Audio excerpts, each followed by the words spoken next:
My name is Mrs. Newman, and I'm reading Mr. Willowby's Christmas Tree by Robert Berry.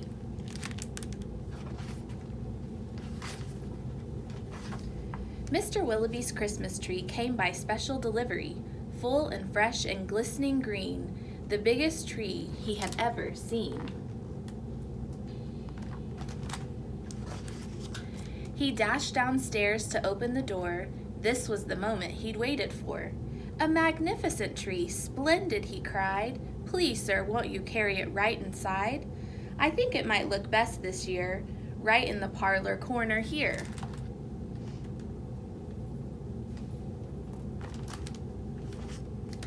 But once the tree stood in its place, Mr. Willowby made a terrible face.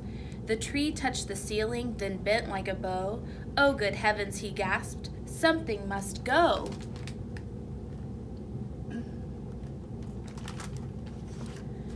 Baxter the butler was called on in haste to chop off the top, though it seemed quite a waste.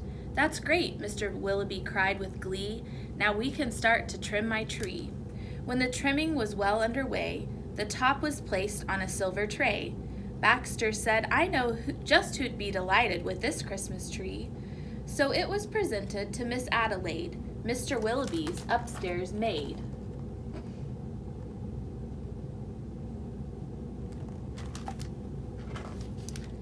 That little tree top, just a page. "Won't this tree be a pretty sight when I have trimmed it later tonight? But the top, oh dear, I'm so afraid, will have to be cut," sighed Miss Adelaide. And so with scissors sharp and long, she snipped off the top while she hummed a song. The top was set out the very next day in the back of the house to be thrown away.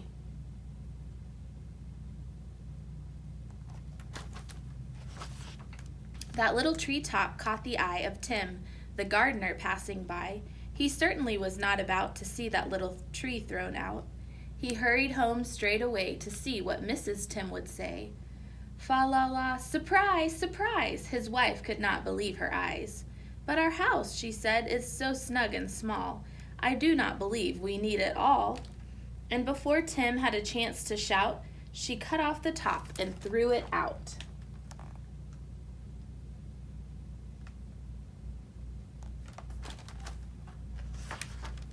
Barnaby Bear was padding by.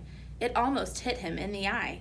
Now who would throw a tree away so very close to Christmas Day? "I'll take it home, that's what I'll do. Look, Mama Bear, I've a present for you."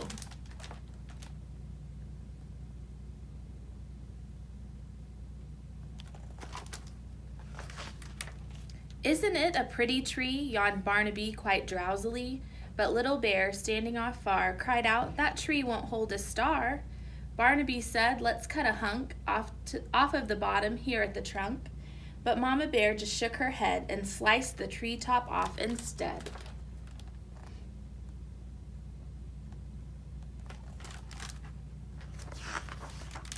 "Jolly by golly," Barnaby said with a kick. "Mama, that surely is just the right trick. Let's trim it with bells and honey rings, some berries and tinsel, and popcorn on strings." Mama said, "Trim it just as you like. I've got to tidy up for the night. This top we won't need any more. I'll put it just outside the door."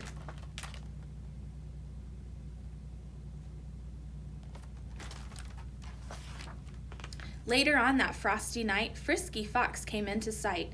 He spied the treetop, rubbed his chin, opened his sack, and stuffed the top in.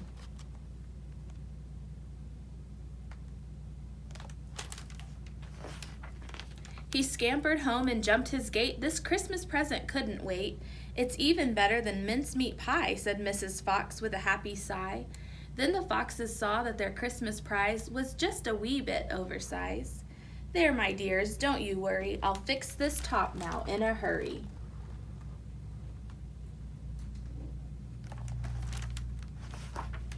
Benjamin Rabbit found it then, just outside the fox's den. "It seems," he thought, "most certainly Santa left that for my family." "Look," he cried, "see the tree I found." With that he called his family round.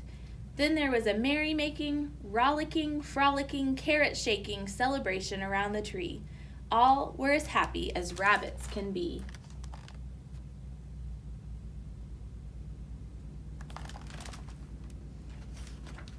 Benjamin Rabbit with his own hand sliced a carrot and made a stand. Now let's see how this will look in our little chimney nook. But right away the children cried, "Look, it's leaning off to one side." "It's too tall, that's all," said Mrs. Rabbit, and as though it were a summer carrot, she gave it a chop and threw away the top.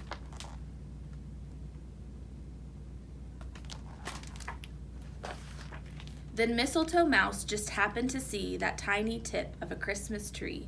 He pulled it through the snow and ice. Up some stairs, he fell down twice.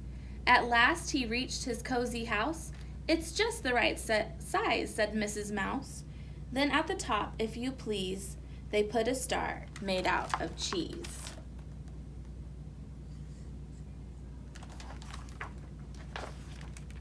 Oh, wasn't it grand to have a tree exactly like Mr. Willowby? The end.